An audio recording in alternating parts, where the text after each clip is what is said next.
of the top and bottom railings. Next part, I cut a groove in the center of the railings. This groove will hold all of the vertical bars. Now I can square up the walnut columns that I had glued up earlier. These columns are 1.5 inches, and there are 16 columns in total.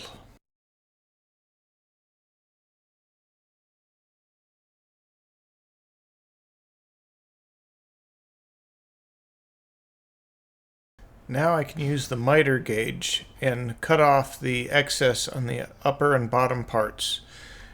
The side columns are 30 inches long. Now I can set up the router table and round over the walnut columns.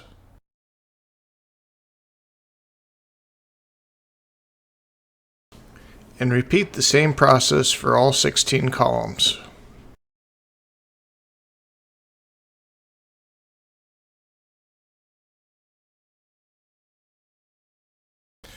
I also need to round over the top and bottom of the columns.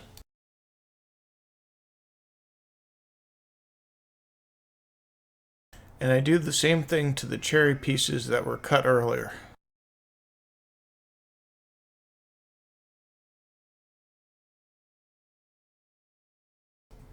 Now I'm going to make all of the bars. I had calculated from the drawing that I should need 100 vertical bars.